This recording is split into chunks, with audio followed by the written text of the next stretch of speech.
We continue our discussion on sharing the wealth. We've been talking about ways that parents can share their assets with their loved ones, but doing it in a planned and in a smart financial way. And now there's this, a new method being used by some parents to get their kids to perform better. Now, it may start out simple enough. Maybe a young person gets an allowance, maybe $5 for every A that they get on their report card. These are basically financial incentives to help them to do better or to prompt them. But it has grown to much bigger terms as kids have gotten older. Since then, many parents have resorted to things like, for example, buying a house if a kid gets a college degree or earns their college diploma, perhaps even starting a law practice if they could get through law school. It's just a way of helping them. Let's talk about this, and we've got the perfect person who's been here with us all week, Jennifer Brandt, who is an attorney from Cozen O'Connor. And Ms. Brandt,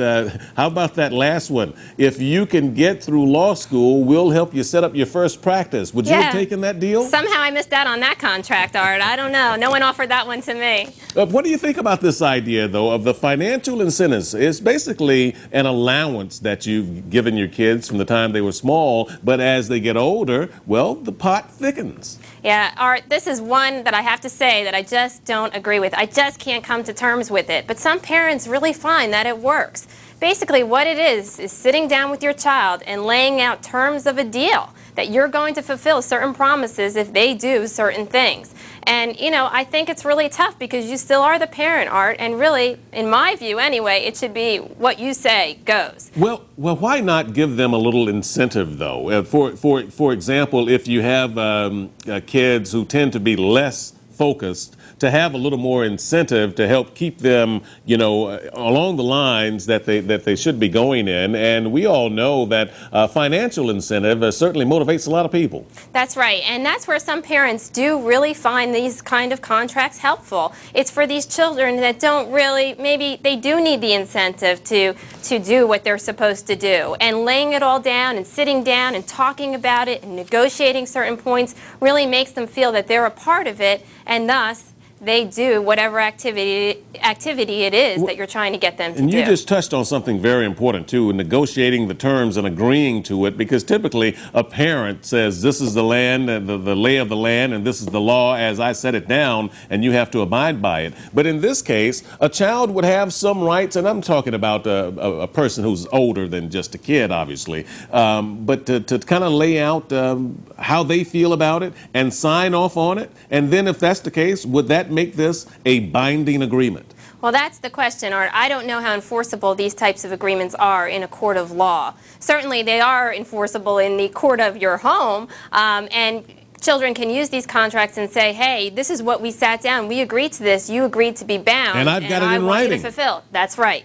But to go to the court systems, I'm not sure that many judges would really see these as valid agreements and waste time over them. Why not? Well, first of all, if the child's a minor, you're really not supposed to be contracting with minors. So that's one issue. And then you have the family, the issue of the family. Is there true consideration for this contract? It hasn't been tested yet, Art, but the more that these contracts become popular, we're bound to see it in courts soon enough. Well, I know of a couple of cases where kids have been given nice automobiles for getting that college diploma, or helping them to, if they earn a business degree, they would help them to set up, you know, getting started in their first business practice. But again, these are older kids now who are, you know, 18 or older and about to enter college. And in that case, that would make them adults, correct? That's right. That's right. And then you're looking at more even-handedness in the contract and parties being more on equal ground when you're talking about more of an adult, an older child who's negotiating these types of agreements. So like anything, talk it out, and maybe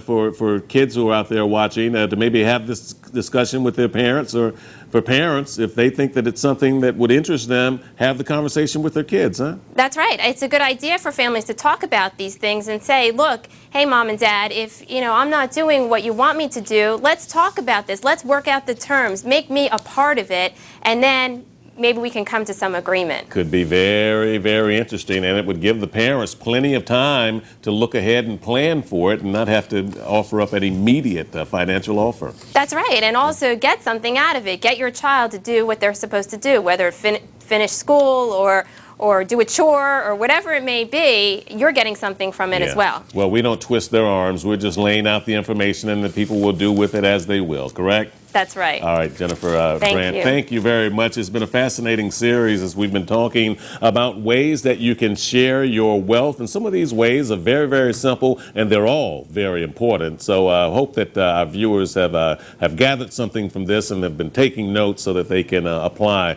some of these measures. And Jennifer Brandt, again, thank you for your time. Thanks so much for having me. I really appreciate it. It's been a lot of fun.